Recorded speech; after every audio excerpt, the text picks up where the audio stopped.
एक बारिश भरी रात एशक्रॉफ्ट मैनर के अंदर एक घड़ी थी जो 12 बजने से पहले रुक गई, और उस वक्त एक इंसान की जिंदगी भी हमेशा के लिए रुक गई। हर्कुल पुआरो के लिए ये सिर्फ एक कत्ल का केस नहीं, बल्कि वक्त के खिलाफ एक दौर था। सवाल ये है, जिस घड़ी ने 12 नहीं बजाया, उस वक्त किसका कत्ल हुआ और किसने? The Clock That Wouldn't Strike 12, a Hercule Poirot Mystery. Chapter 1. The Clock That Wouldn't Strike. The last day of December in the year 1932 had clothed the English countryside in a shroud of white. Snow drifted steadily from a sky the color of pewter, softening hedgerows and muffling the sound of carriage wheels that crunched along the frozen drive towards Ashcroft Manor. Within those ancient stone walls, lamps blazed warmly against the night, and music drifted through gilded corridors. The Ashcrofts, a family whose name carried weight in both business and society, were hosting their annual New Year's Eve celebration. The grand hall was resplendent with evergreen garlands twined about marble pillars, and the great clock that dominated the space, an imposing piece of 18th century craftsmanship, stood tall at the far end. Its pendulum swung with solemn dignity, marking each passing second until midnight should come. Guests, clad in velvet, satin, and black dinner coats, moved in little eddies of conversation. Laughter mingled with the faint notes of a string quartet, and glasses of champagne sparkled in the light of crystal chandeliers. Among those present was a small man, whose egg-shaped head gleamed beneath the lights, his moustaches impeccably groomed and waxed to delicate points. Hercule Poirot, that most meticulous of detectives, was not often inclined to attend society functions, yet he had been persuaded by his friend Captain Hastings to accompany him. Hastings, always eager for the bustle of parties, had assured Poirot that the Ashcrofts' gathering was one not to be missed. "It is a matter of duty, Poirot," Hastings had insisted earlier, adjusting his tie before a mirror. "One ought to see in the new year amongst good company." Though her eyes seemed colder than the winter beyond the windows. It was whispered, though not loudly enough for polite ears, that the marriage between Sir Reginald and Eleanor had long since ceased to be harmonious. Rumours of his infidelities had trickled through society, and while she maintained an outward poise, the bitterness beneath was often sensed by those with keen perception. Poirot, whose little grey cells seldom missed such undercurrents, observed her carefully. As the evening drew on, the company grew merrier. Champagne flowed, the orchestra struck up a more spirited tune, and couples drifted towards the ballroom. Hastings, ever the eager partner, persuaded a young lady in silver lace to join him in a foxtrot, leaving Poirot to watch with mild amusement. The clock in the hall drew the attention of many as the hands creaked closer to 12. "Nearly the new year," someone called. Glasses were filled anew, and a cheer rippled through the crowd. Servants moved discreetly amongst the guests, setting trays upon tables.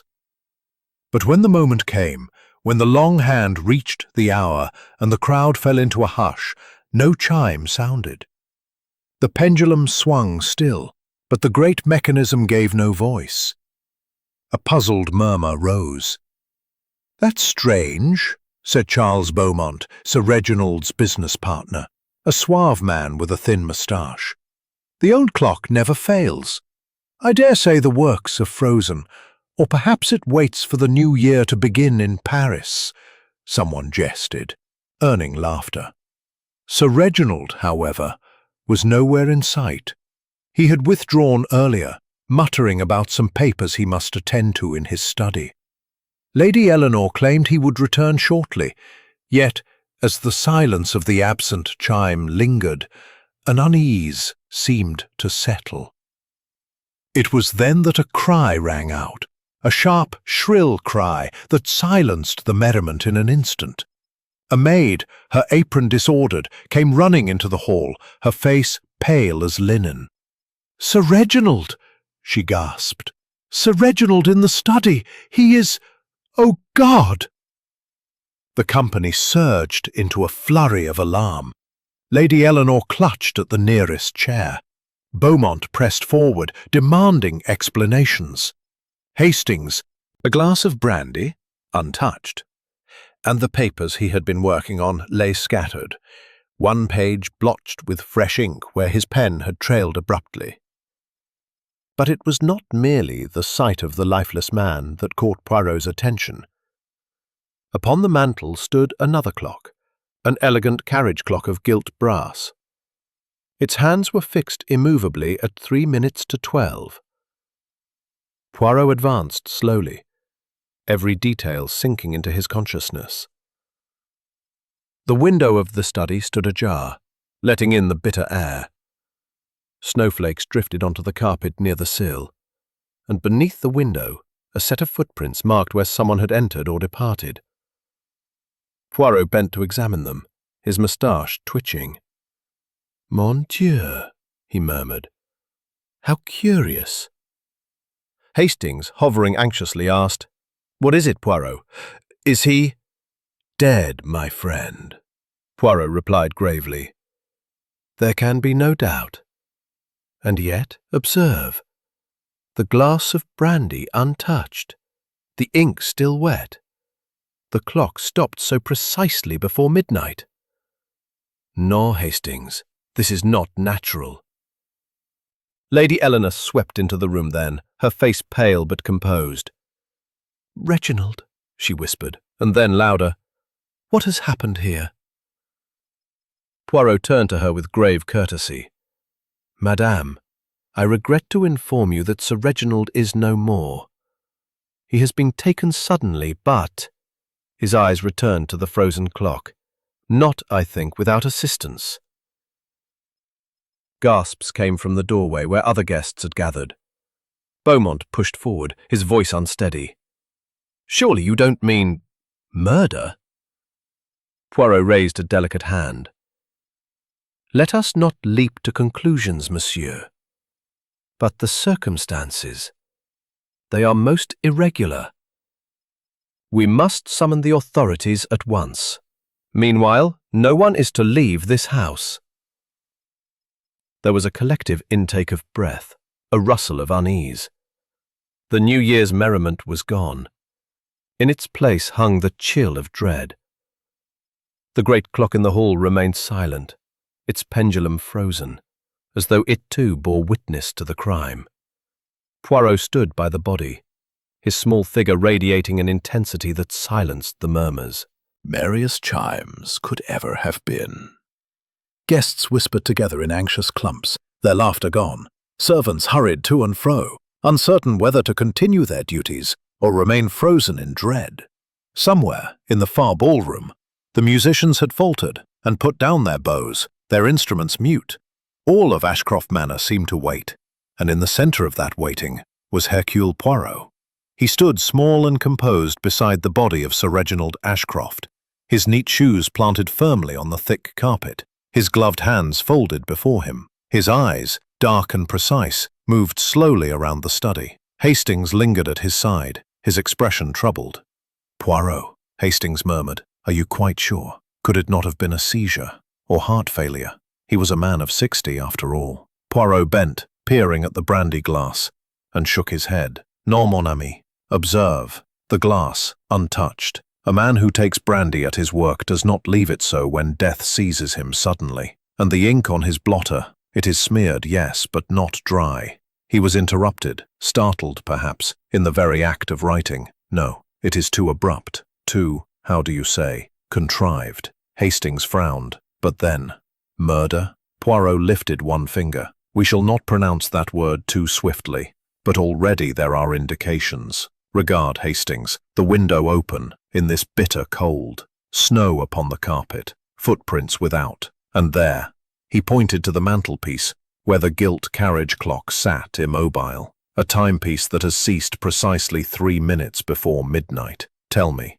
Does that not strike you as too convenient? It is odd, Hastings admitted. Odd, yes. But to Hercule Poirot, oddities are like breadcrumbs left by a careless bird. They lead somewhere, if one is patient. Behind them, the company pressed forward, eager yet fearful. Lady Eleanor Ashcroft had drawn near, one hand upon the doorframe. Her face remained white and set, but her voice carried the authority of one accustomed to command. "This is a terrible thing," she said.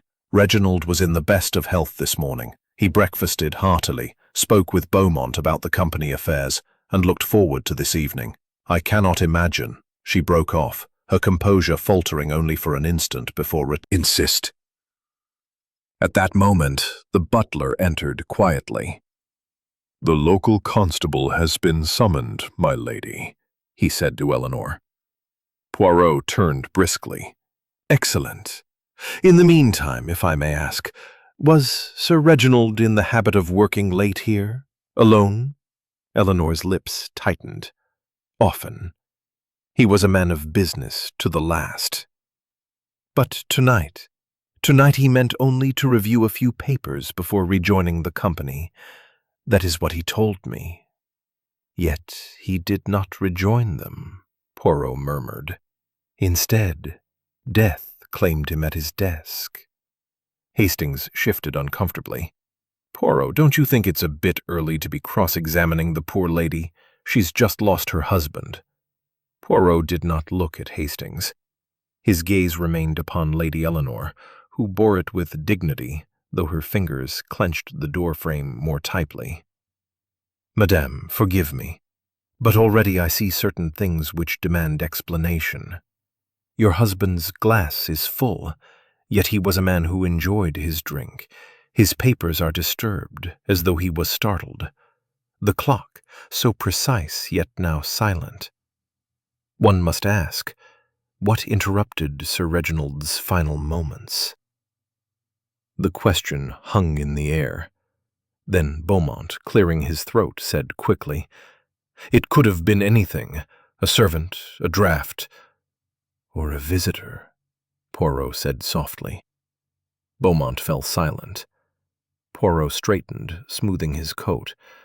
"Come, Hastings, let us examine this room more closely." They moved slowly around the study. Poirot noted each detail. The books aligned upon their shelves, the faint scent of cigar smoke lingering, the paper knife left askew upon the blotter. He knelt briefly by the carpet where snow had melted into small damp patches. His fingertips traced the outline of a footprint. "Ah," he whispered. "So.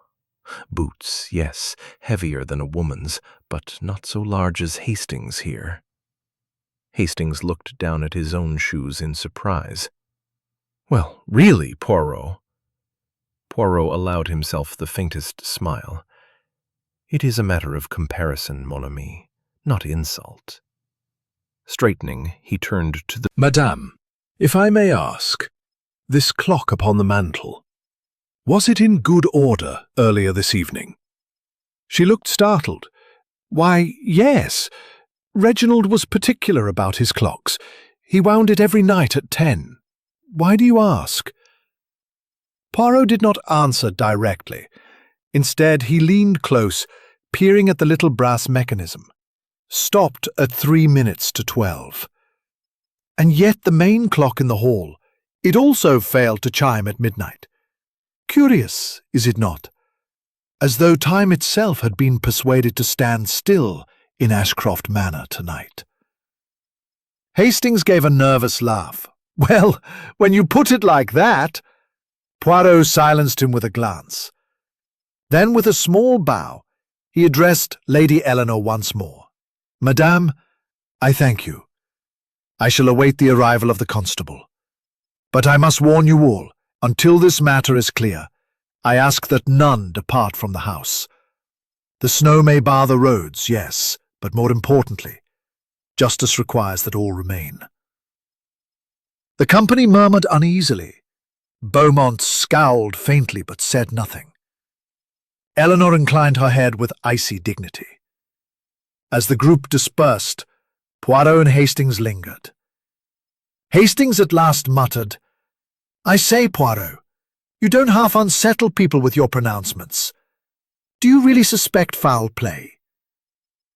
Poirot clasped his hands behind his back and gazed at the silent clock. "Hastings, consider. A man in excellent health dies alone at his desk, his brandy untouched, his pen halted in mid-sentence, the window open in the bitter night, footprints leading away, and above all, timepieces that betray us. Does that not suggest design, deliberation, a human hand?" Hastings swallowed. "When you put it like that, yes, I suppose it does." Poirot smiled faintly, though his eyes remained grave. "Alors, mon ami, the gathering storm is upon us. Before this night is out, we shall find that the silence of the clock is not an accident. It is the first whisper of murder." Chapter 3. The Widow's Tears. The house had grown hushed. Well, don't you think? Poirot's mustaches twitched. Perhaps too well, mon ami. A wife who has lost her husband of many years, suddenly, in her very home. Eh bien, there are many ways grief may show itself. But I, Hercule Poirot, observe not the words only, nor the posture, but also the little things. What little things? The eyes, Hastings. They are dry as parchment. Hastings looked startled. But surely some people don't cry immediately. Shock and all that.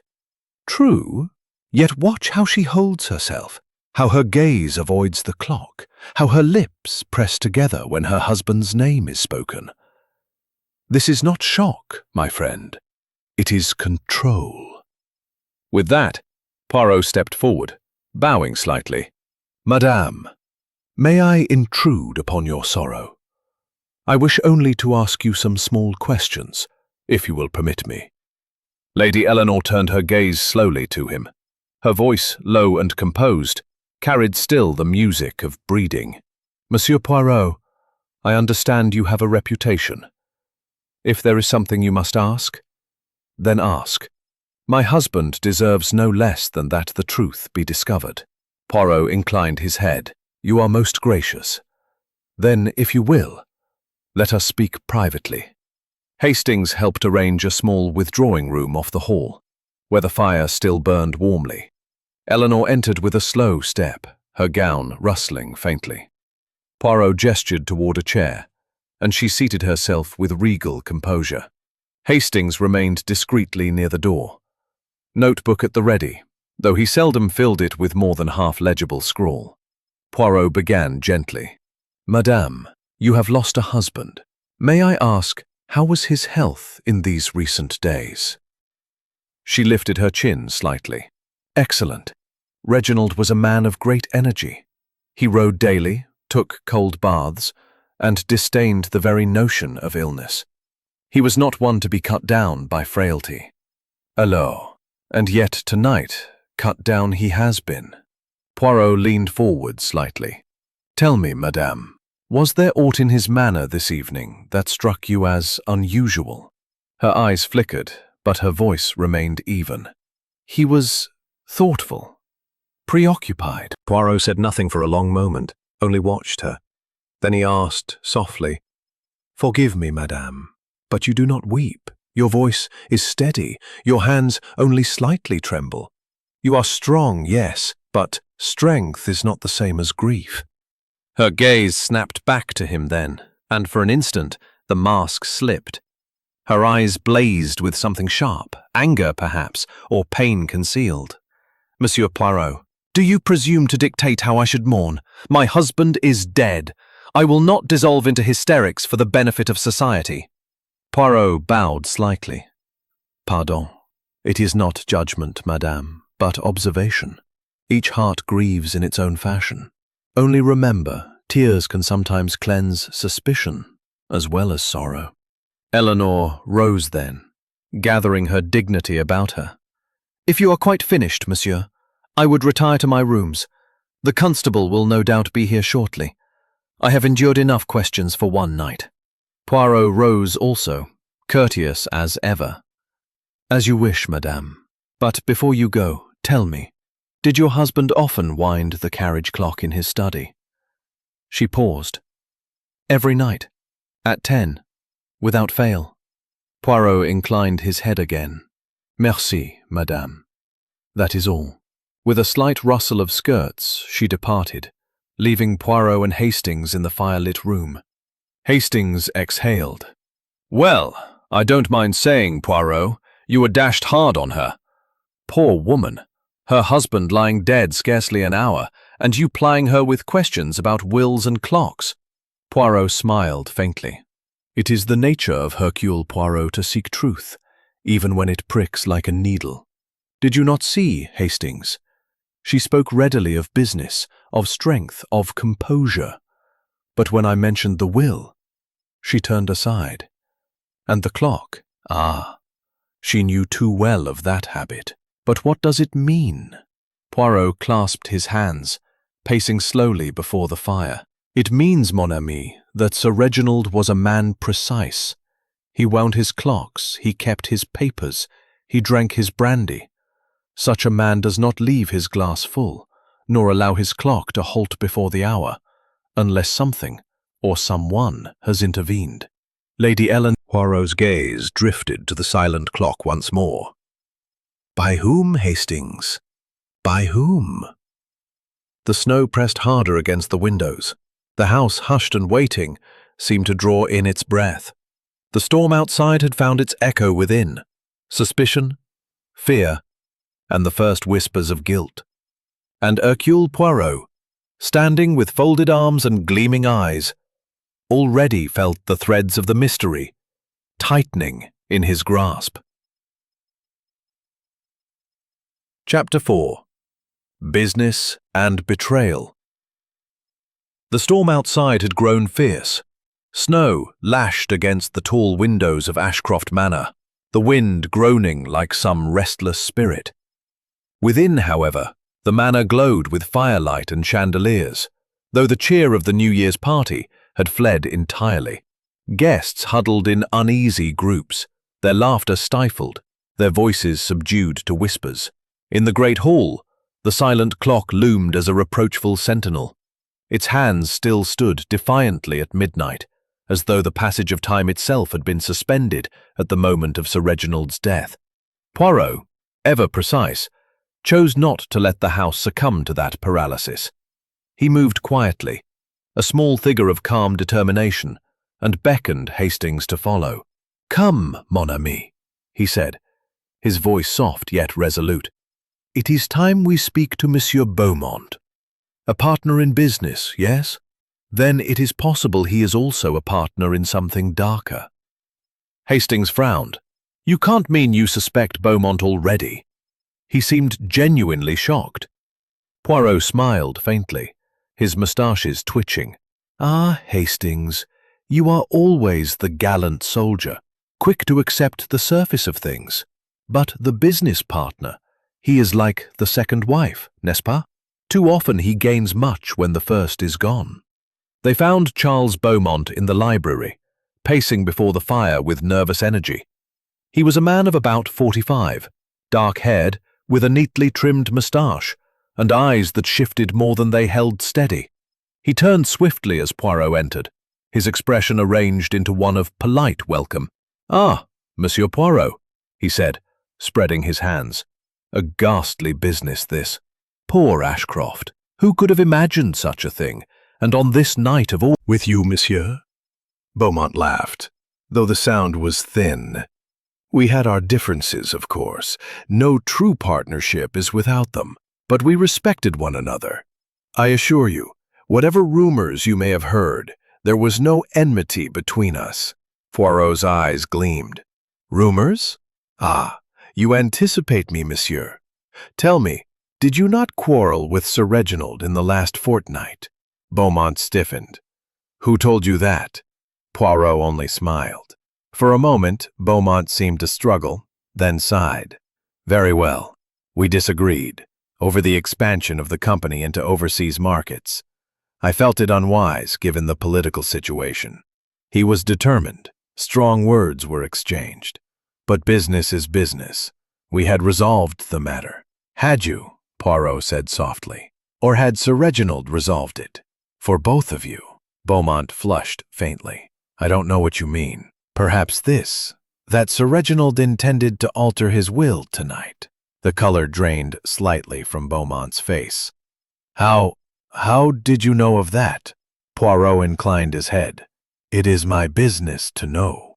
And so I ask, what change did he intend? And how would it affect you? Beaumont's hands tightened on the back of a chair. For a moment he seemed about to protest, but then he gave a short, harsh laugh. If you must know, he intended to reduce my share of the company, pass it instead to his son, or so he told me. A sentimental gesture, no doubt. He thought to make amends to the boy he had cast off. I argued against it, naturally, but in the end it was his will, his choice. Poirot's eyes grew sharper. Indeed, a son restored, a partner diminished. And now the will lies unsigned upon his desk, yes? His death conveniently occurring before he could put pen to paper. Beaumont's face hardened. Are you suggesting? I suggest nothing, monsieur. I merely observe that timing can be most fortuitous. For some. Beaumont drew himself up angrily. This is monstrous. You cannot imply that I... Poirot raised a hand, calm as a surgeon. Peace, monsieur. I imply nothing. I seek only clarity. Perhaps the police, when they arrive, will see matters differently. But for now, Forefinger. Ah, Monsieur Beaumont. You are a man of elegance, yes? Do you recognize this? Beaumont's eyes widened. Why, that looks very like mine. Indeed. Poirot's eyes twinkled. And do you not miss it, then? Beaumont's mouth opened, then closed. He reached instinctively to his sleeve, where indeed one cuff hung bare. I must have dropped it earlier, he stammered. Yes, that's it. When I visited Reginald this morning, perhaps, or when I passed through the study before dinner. Poirot regarded him steadily. Before dinner, you say? Yet you told me you had not seen Sir Reginald again after your quarrel days ago. Which is it, monsieur? Beaumont's flush deepened. I meant no deception. I passed through the study briefly, yes, but Reginald was occupied. I did not disturb him. The cufflink must have fallen then. A mere coincidence. Poirot's smile was faint, but pointed. Coincidences, monsieur, are the comfort of those who do not think. But Hercule Poirot, he does not believe so easily. Beaumont's jaw tightened, but he said no more. Poirot slipped the cufflink into his pocket. Then, bowing slightly, he said, I thank you for your candor, monsieur. Perhaps when the constable arrives, you will be kind enough to repeat your account. Beaumont gave a stiff nod. As Poirot and Hastings left the library, Hastings muttered, Well, dash it all, Poirot. That looks very bad for Beaumont. His cufflink under the desk, his motive clear as day, and an argument with Sir Reginald over the will. I'd say the case is practically solved. Poirot chuckled softly. Ah, Hastings, you are once again the man who seizes the first suspect and is content. But consider, too neat, mon ami. A quarrel, a motive, a lost cufflink, comme il faut, yes? Almost as though arranged for our eyes. You mean someone planted it? Perhaps. Or perhaps it is merely what it appears. But I tell you this, when a clue appears too readily, Hercule Poirot mistrusts it. They walked slowly back toward the hall, the storm rattling the windows as though impatient for entry. Poirot's eyes glimmered as he murmured, No. Chapter 5. The Governess' Secret. The corridors of Ashcroft Manor seemed to grow colder as the hours slipped toward dawn. Shadows deepened in the carved wood panels, and the sconces guttered against the draughts that threaded through unseen cracks. Though fires burned in every grate, the chill that lingered in the air had little to do with the winter storm outside. It was the chill of suspicion, of whispered fears and unspoken truths. Poirot, ever sensitive to atmosphere, felt it pressing upon the house like a weight. He clasped his hands behind his back as he walked with Hastings toward the small morning room, where Clara Whitfield awaited them. "Mademoiselle Whitfield," Poirot murmured. "A quiet one, yes? So quiet that one might forget she is present. And yet, Hastings, it is the quiet ones who so often carry the secrets. One must never overlook them." Hastings frowned. "She's only the governess, Poirot. Surely you don't think—" Poirot's moustaches twitched with amusement. "Ah, mon ami, you still measure importance by rank and fortune. But murder, Hastings, it is a democrat, is it not? The knife, the poison, the gun, they do not inquire whether the hand that wields them wears a diamond ring or a servant's glove." They entered the morning room. Clara Whitfield rose at once, her hands clasped before her. She was a young woman of perhaps 26, plain of feature, yet not without a certain softness in the eyes. Her dress was modest, the dark wool of a governess, yet her posture suggested dignity rather than subservience. "Miss Whitfield," Poirot said with gentle courtesy, bowing slightly, "I regret to disturb you at such an hour, but it is necessary. Please, will you sit?" She obeyed, perching lightly on the edge of the chair. Poirot settled opposite, Hastings standing at his shoulder. The little Belgian detective folded his hands and regarded her with his bright, unblinking gaze. "You have been governess here for how long, mademoiselle?"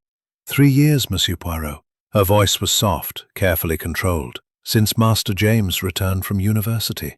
"Ah, then you know the family well." Her lips pressed together faintly.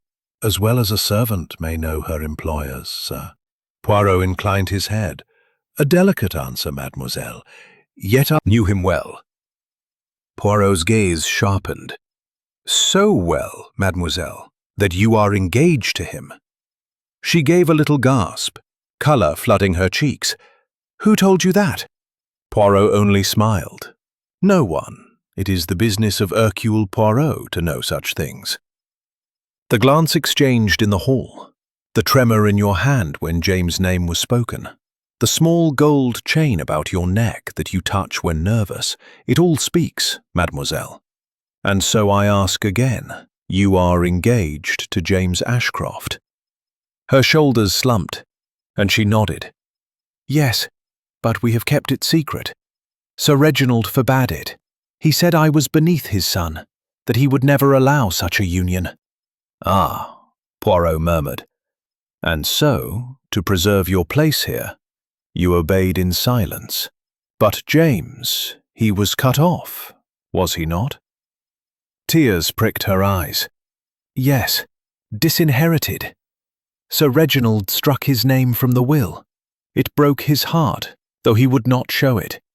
He loved his father still, for all the harshness."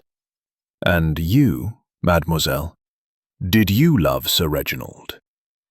She looked down at her hands. "I respected him. I feared him. But love? No." Poirot was silent for a moment, watching her closely. Then his gaze drifted to her gloves, lying upon the table beside her. They were of soft leather, pale in color, but they bore stains, dark and crusted, along the seams. Poirot reached out delicately, lifting one between finger and thumb. "Mademoiselle," he said softly, "why is there mud upon your gloves, when outside it is snow?" Her eyes widened. I dropped them earlier, perhaps." No. Poirot's voice was very gentle, but inexorable. "Snow leaves no such mark. This is earth, damp earth.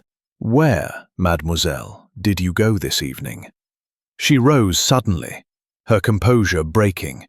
"You have no right—" "Sit, if you please," Poirot said firmly. His tone was calm, but there was steel beneath it. "If you are innocent, you have nothing to fear. But you must tell me the truth." Her breath came fast. For a moment, Hastings feared she might faint.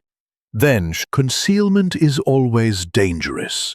Truth, it has a way of rising to the surface, like oil upon water. her eyes brimmed with tears, but she said nothing. Poirot rose. "Come, Hastings, we must leave Mademoiselle Whitfield to her thoughts." As they stepped into the corridor once more, Hastings whispered fiercely, "Poirot, she's lying. I'd stake my life on it. Those gloves, she was outside. I'll wager near the study window. She had every reason. Her lover disinherited, Sir Reginald standing in the way." Poirot raised a finger. "Yes, mon ami, she had reason. She had opportunity. And the gloves speak loudly. But remember what I told you. The too obvious clue, the too perfect arrangement, I mistrusted." "Then you don't believe she killed him?" Poirot's eyes gleamed. "I believe, Hastings, that she hides something. Whether it is guilt of murder or merely of love, that remains to be seen. But mark this, she went outside before the death was discovered. And that, my friend, is a fact of great significance." They passed again through the hall. The silent clock loomed, its frozen hands still a silent witness. Outside, the storm raged on, as though to wash clean the footprints already blurred in the snow. Poirot paused, gazing at the great timepiece. His voice, low and thoughtful, drifted to Hastings. "The clock is silent, Hastings, but the people, they speak. Each one tells us something if we but listen. Mademoiselle Whitfield has told us she was outside. She has told us her heart is bound to the disinherited son. These things, they are most telling indeed." "And what do they tell you, Poirot?" Poirot's moustaches quivered in the firelight. "They tell me, mon ami, that the web grows tighter, and that soon, very soon, someone will find it too tight to escape." The hour was nearing 2 in the morning, yet Ashcroft Manor showed no signs of sleep. The storm continued its assault against the great house, rattling windows and sweeping the grounds in a frenzy of snow. Inside, however, the atmosphere had thickened like smoke in a closed chamber. Her seat, her lips parting as though to call his name, then faltering. James strode forward, his boots leaving a trail of slush across the rug. "Which of you will tell me the truth?" His gaze swept the room, fierce, accusing. "Or is it to be kept from me as always? Was I not still his son, though he cast me aside?" Poirot stepped forward, calm as ever, raising a hand. "Monsieur Ashcroft, I am Hercule Poirot. Permit me first to offer condolences. Yes, it is true, your father is dead, but murdered. That we do not yet say with certainty. There are circumstances that require explanation." James laughed bitterly. "Circumstances? A fine word for it. Do you think I don't know how this house works? Secrets upon secrets. My father lived with a whip in one hand and a ledger in the other. He cast me out, stripped me of my inheritance, forbade me even the woman I loved." His eyes flickered toward Clara, and she lowered her gaze swiftly. "And now you tell me he dies suddenly while a party dances in his honor. Spare me your evasions, monsieur." Poirot's gaze remained steady. "Then perhaps you will assist me with clarity. When did you arrive at the manor this night?" James hesitated. "Late, past 11. I was not invited, of course, but I came all the same. To speak to him. To make him see reason." "Reason," Poirot repeated softly. "Did you, then, see your father?" James' jaw tightened. "No. I was refused admittance to his study. The butler told me he was occupied, that he would not be disturbed. I waited in the shadows of the garden, hoping he would emerge, but he did not. Then the clock failed to strike midnight, and the cry went up, "He was dead." Poirot's eyes glimmered. "You waited in the garden, you say? Outside, in the snow?" "Yes." Poirot exchanged a glance with Hastings. "And these footprints, then, that led to the study window, they are yours?" James' eyes narrowed. "If they are fresh, then yes. I walked there. I hoped to see him through the glass, but the curtains were drawn. I never entered." Dead, instead. James closed his eyes for a moment. I felt rage, but also sorrow. For all his hardness, he was my father. I would never— He stopped abruptly, shaking his head. Poirot studied him in silence. Then, very gently, he said, "Monsieur Ashcroft, may I see your boots?" James frowned. "My boots?" "Yes, if you please." Reluctantly, James extended a foot. Poirot knelt, inspecting the sole with meticulous care. Snow still clung to the leather, and in the grooves was packed fresh slush. Poirot nodded once, then straightened. "Exactement. They match the prints outside." James bristled. "I told you, they are mine. I never denied it." "Just so," Poirot murmured. "But, mon ami, the prints tell us something more. They are sharp, distinct.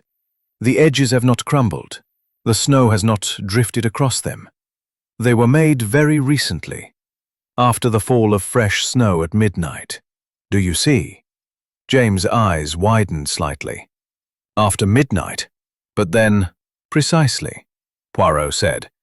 "Your footprints could not have been made before your father's death. They were pressed upon the snow after the body was already discovered. Which means, monsieur, that you, though guilty perhaps of rashness, of pride, of grief, you are not guilty of the murder itself." A murmur rippled through the hall. Lady Eleanor gave a soft cry of relief, though whether for herself or her son-in-law was unclear. Clara pressed a hand to her breast, her eyes shining with unshed tears. James, however, looked stunned. "You mean I am cleared?" Poirot's gaze sharpened. "Cleared, monsieur. Not so fast. You had motive, certainly. You had anger, yes. But you did not strike the fatal blow. Of that I am convinced. Still, your presence, your concealment, they cast shadows. And shadows, mon ami, are dangerous things in a house already steeped in them." James dropped heavily into a chair, burying his face in his hands. His broad shoulders shook once, as though in some silent struggle between grief and fury. Poirot turned quietly to Hastings. His voice, pitched low, carried only to his— "Summoned them all, the widow, the secretary, the son, the butler, and Clara Whitfield, to gather in the long drawing-room. Even Inspector Burrows of the local constabulary, who had arrived, weary and snow-drenched, stood stiffly in attendance. Hastings, notebook ready, perched nearby with an air of restrained eagerness. Poirot surveyed them gravely, his dark eyes sharp with calculation. "My friends," he began softly, "we approach now the heart of the matter. We have spoken of motives, of quarrels, of inheritances. We have walked through the snow, examined the windows, traced the footsteps. And yet, always we return to one thing, the clock that did not strike." A ripple passed through the room. Clara shivered, clasping her hands in her lap. Lady Eleanor pressed her lips together, refusing to meet anyone's gaze. James Ashcroft stared broodingly into the fire. Poirot raised a finger. "It is the clock that lies, the clock that seeks to mislead.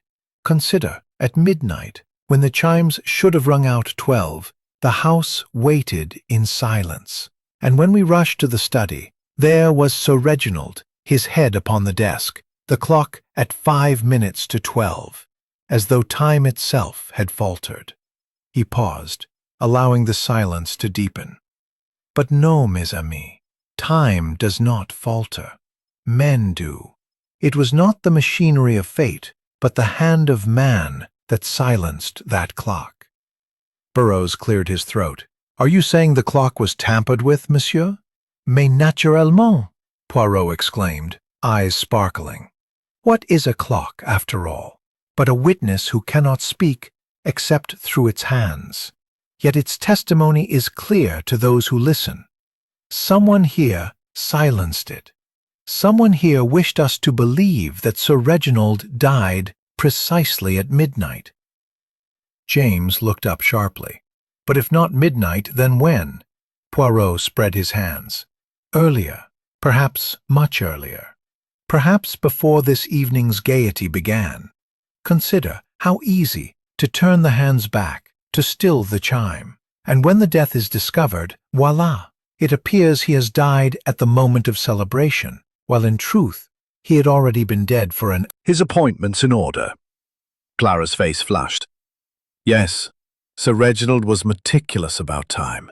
He required me to check the clocks daily. But tonight I did not go into the study after dinner. I swear it. Bon, Poirot murmured, though his eyes lingered on her trembling hands.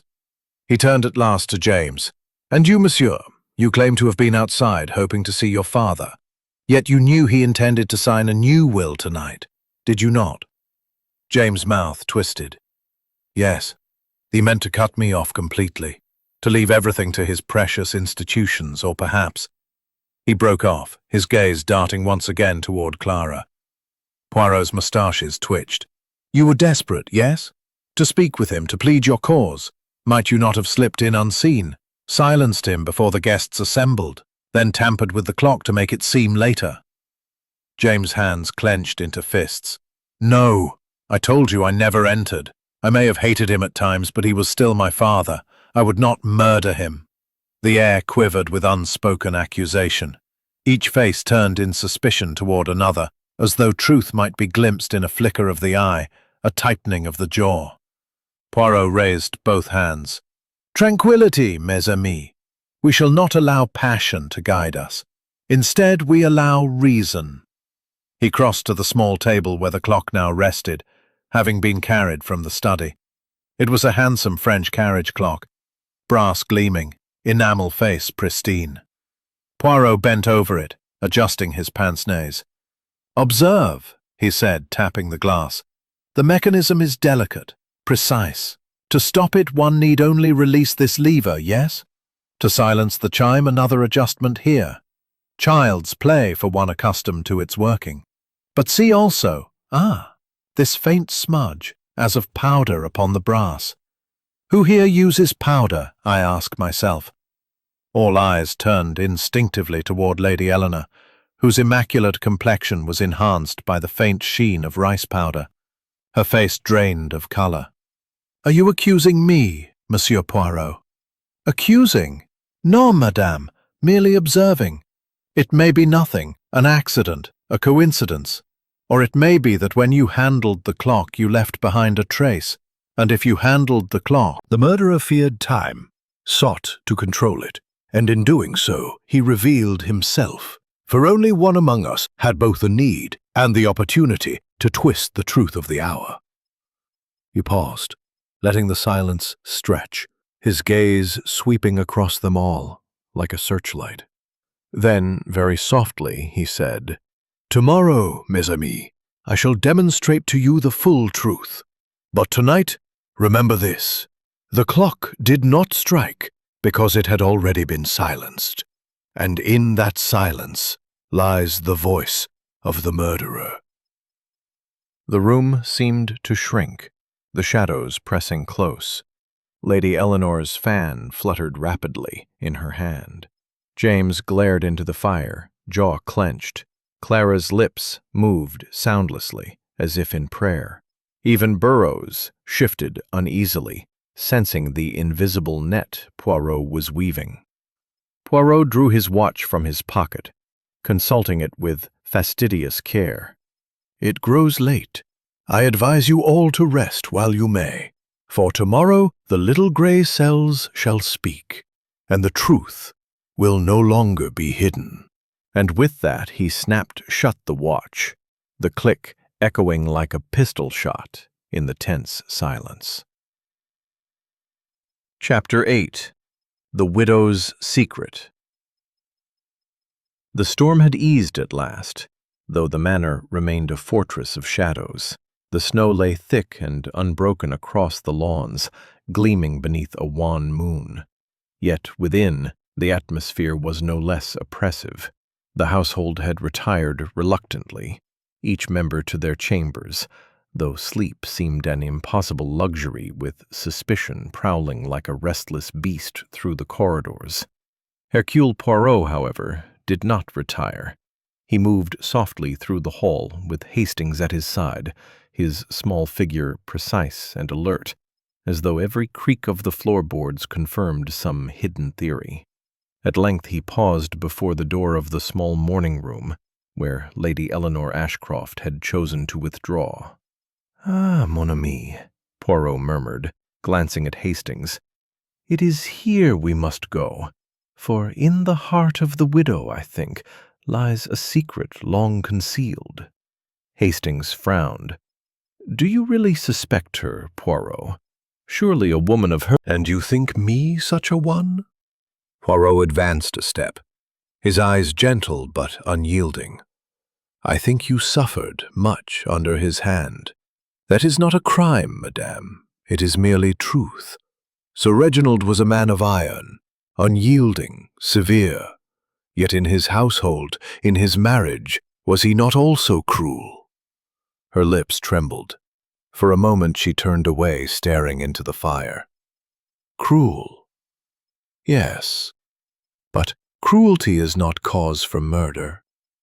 I endured. What choice had I?" Poirot's voice lowered. "Endurance has limits. You feared more than cruelty, did you not? You feared ruin." She looked at him sharply. "Ruin? Eh bien, consider. Your fortune, absorbed into his estate, your future, dependent upon his will. If he disinherited you, if he left all to others, what then, madame? A life of dependency? Of humiliation?" Her breath caught. He threatened it, yes. He told me he would leave me with nothing, that I should be taught economy, as he called it. He meant to make an example of me before the world." Poirot nodded slowly. "So you had cause to dread the signing of the new will this night. If he had indeed signed, you were undone. That, I think, weighed heavily upon you." A tear slipped down her cheek. She brushed it away angrily. "Do you imagine I killed him to save my comforts? No, monsieur. I am not so base. I despised him, yes, but I did not wish his death." Poirot's eyes gleamed. "Yet you handled the clock," she gasped. "The clock? What do you mean?" "Powder, madame," Poirot said quietly. "Upon the brass casing, faint but clear. A trace of face powder, such as you use. It was found when I examined the clock. You touched it, did you not? And why? Unless to silence it?" Her face whitened. She pressed her hands together, trembling. Yes, I touched it. But not as you say. It was earlier, before dinner. He was shouting at me for some trivial neglect, and the clock rattled upon the mantel as he struck the desk. I steadied only to adjust the hands to his purpose. She looked up astonished. "You mean I played into their design?" Poirot inclined his head. "So it would seem. Innocence of murder, yes, but guilty of providing the opportunity. Such are the ironies of crime, madame." The silence stretched, broken only by the crackle of the fire. Hastings shifted uneasily, scribbling in his notebook. At last Poirot moved to the writing desk by the wall. "One thing still troubles me," he murmured. "Sir Reginald prepared to sign a new will this night. Where is it? In all our searching we have not found it. And yet he was meticulous, was he not, in such affairs?" Lady Eleanor hesitated. He kept his drafts in that desk, always locked. Only he had the key. Poirot's eyes gleamed. "Ah, but you are mistaken, madame. The key was found, here, upon the chain at his waist, which means the desk may yet hold the truth." With delicate fingers, Poirot withdrew the small key from his pocket. He fitted it into the lock. The drawer yielded with a faint click. Inside lay a sheaf of papers neatly stacked. Poirot lifted the topmost sheet, his brows rising. "Mais enfin!" As I suspected, the will unsigned. He did not complete it. But what is this beneath? He drew out a second document, half crumpled, its edges smudged with haste. Poirot scanned it quickly, his eyes narrowing, then darted toward Lady Eleanor. Her face had drained of blood. "No, no, you must not." Poirot's voice rang out, quiet but inexorable. "And so, madame, we find it at last, the secret you would rather die than reveal." The paper trembled in his hand. Lady Eleanor rose, swaying, her lips parting in protest, in denial, or in confession. The fire roared, shadows leapt across the walls, and the silence seemed to deepen until it crushed the breath from every living soul. Chapter 9. The Secretary's Betrayal. The dawn had not yet broken. Ashcroft Manor slumbered uneasily, the storm outside reduced to a soft hiss of falling snow. The great house was cold and watchful, its silence pierced only by the ticking of clocks and the rest. "Monsieur Poirot?" she asked softly. "Oui, mademoiselle. Pray sit." Poirot gestured to the chair opposite him. "We must speak of loyalty, of betrayal, and of truth." She sank into the chair, folding her hands in her lap. "I have told you everything already. I served Sir Reginald faithfully. I typed his letters, kept his accounts, managed his appointments. What more is there?" Poirot's eyes narrowed. "You served him, yes, but perhaps too faithfully. Tell me, mademoiselle, what was your relationship to Sir Reginald? Was it only that of employer and secretary?" A flush rose to her cheeks. "What are you implying?" "Implying, mademoiselle? Nothing. I ask only, did he not favour you? Did he not trust you more than others? Perhaps too much." Her lips pressed together. After a long pause, she whispered, "He relied upon me, yes. More than upon Lady Eleanor, more than upon James. He said I had a clear head, that I understood him." "And did you?" Poirot leaned forward, his eyes intent. "Did you understand him, this hard, domineering man? Did you pity him, or despise him?" Tears welled suddenly in her eyes. "Both. I pitied the boy he had once been, the son of privilege and discipline, never knowing tenderness. But I despised the tyrant he became. He was merciless, Monsieur Poirot, merciless to James, merciless to Lady Eleanor, even merciless to me. He demanded everything. And yet, he could also be kind in his fashion. A word, a gesture. He dangled hope before me, then snatched it away again." Hastings frowned. "Dash it all, Miss Whitfield, are you saying you were in love with him?" Her head bowed. "Perhaps. Or perhaps I only believed I was. I thought I could change him.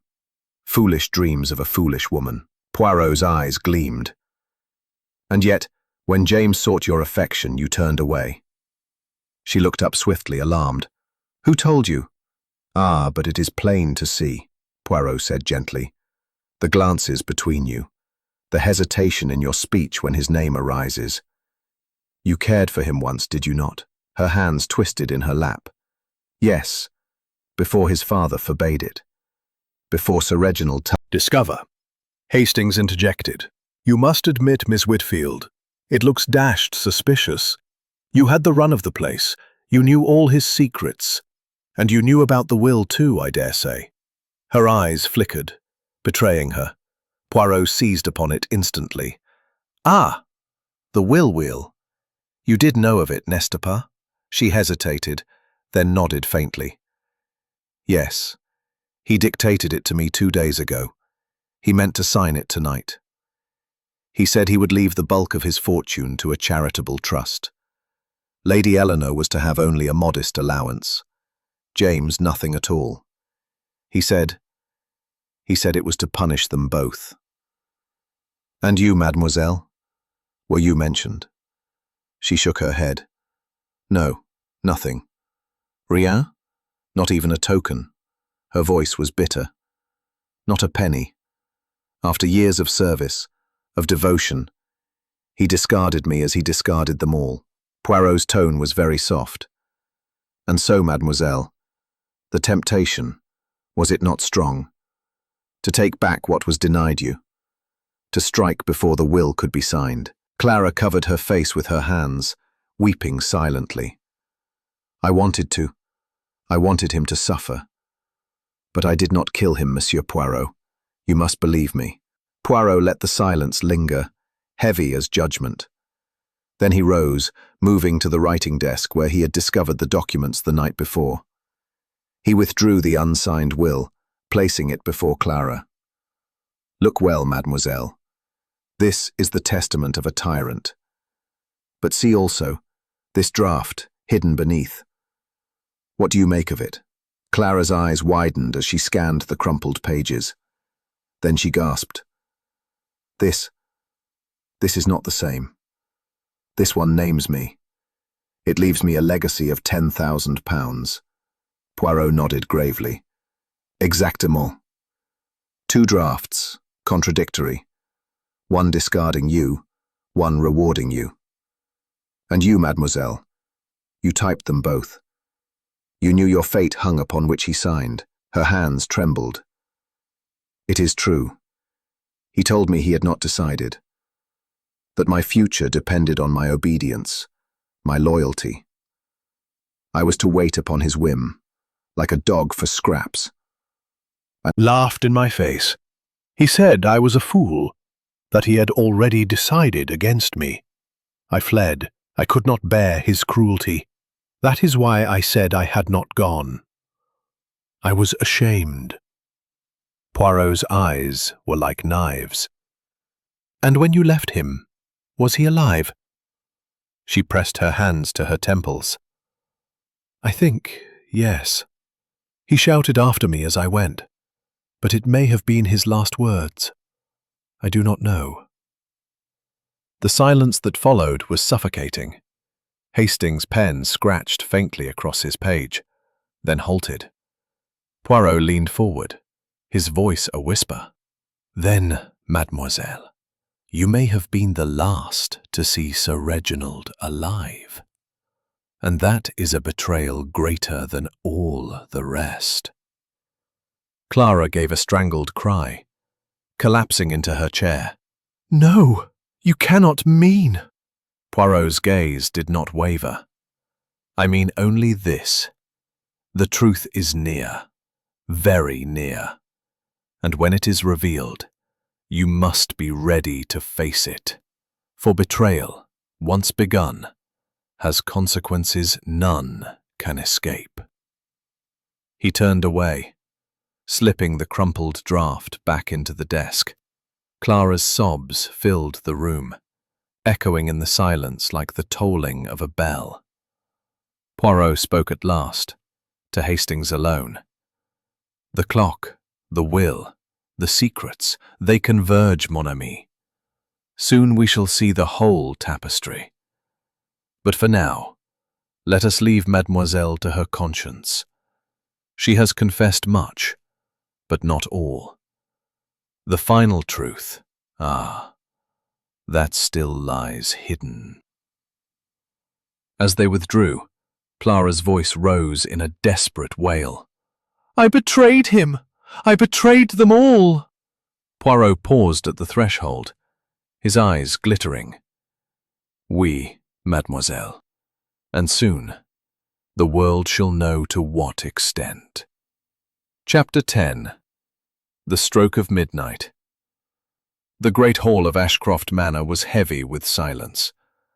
Outside, snow drifted against the windows, muffling the world beyond. A fire blazed in the hearth, but its warmth did little to dispel the chill that hung in the air. Chairs had been arranged in a semicircle before. Madame, Poirot replied, and many did have the opportunity. But let us not hurry. We consider next the motives. He turned to James. Monsieur Ashcroft, your hatred of your father was no secret. You quarrelled bitterly. He forbade you the woman you loved. He meant to disinherit you entirely. To you, his death was liberation. James flushed. I won't deny I hated him. But murder? No, that's not in me. Poirot inclined his head. Perhaps. And yet, the motive was strong. But what of you, Lady Eleanor? You too were to be cast aside, given only a pittance. And your pride. Ah, your pride would not suffer such humiliation. Her eyes blazed. Yes, he humiliated me. He made my life a prison. But I would not soil my hands with his death. I wanted freedom, yes, but not at the price of murder. Poirot turned then to Clara. And you, mademoiselle, you who served him faithfully, who loved and despised him by turns, you who knew of the will, who typed 2 drafts, one that rewarded you, one that discarded you. For you, his death meant both despair and escape. You admitted to seeing him at 11, the hour the clock proclaimed. You may have been the last to see him alive. Clara trembled, whispering, I told you I fled. I could not bear him, but I swear I did not kill him. Poirot raised a finger.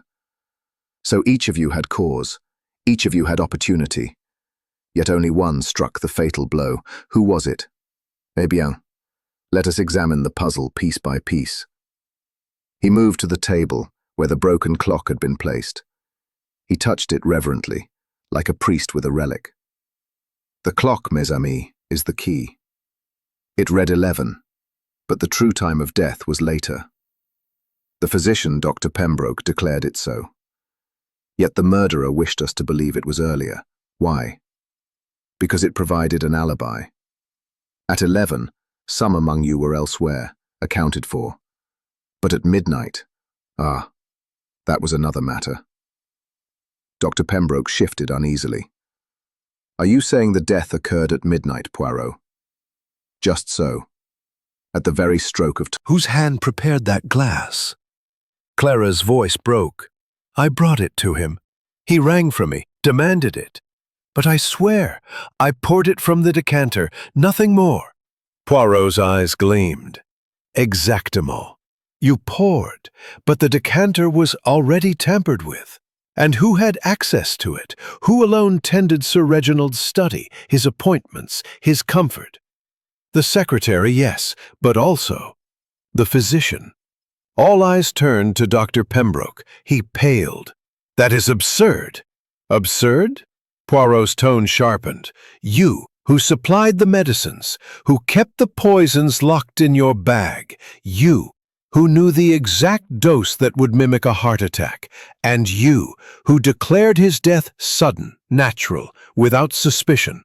Who but the doctor could so neatly cloak murder beneath the veil of medicine? Dr. Pembroke rose to his feet, his face dark. You dare accuse me? I was his friend! Poirot's voice was thunder now. His friend? No. His accomplice in cruelty, perhaps, but his friend, never. You hated him, Doctor.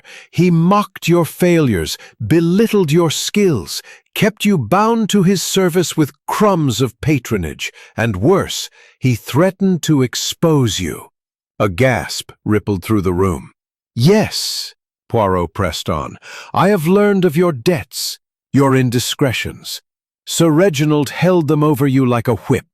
He meant to cut you off entirely, to ruin you. So you struck first, you poisoned the brandy, and then you silenced the clock. For you, the physician, knew the truth of time and how to bend it. Dr. Pembroke's hands trembled. This is outrageous! You cannot prove it! Poirot's eyes flashed. But I can. The residue in the decanter bears the trace of digitalis, your drug, doctor, and the glass you handled shows your fingerprint. A fingerprint, mon cher, upon the very vessel of death." The doctor's face crumpled. He staggered back, sinking into his chair. "It is true," he muttered. "I killed him. God help me, I killed him." A cry escaped Lady Eleanor. James sprang to his feet, his fists clenched. Clara buried her face in her hands. "Destroyed us all. And in the end, he destroyed himself." Poirot looked into the fire, his expression solemn. "Justice is done. But remember this, mes amis. No clock, however cunningly stopped, can halt the march of truth. It will strike, always, at the appointed hour." He turned away, his task complete. The snow fell softly outside, covering the dark paths of Ashcroft Manor. Midnight had struck at last, and with it, the end of the enigma.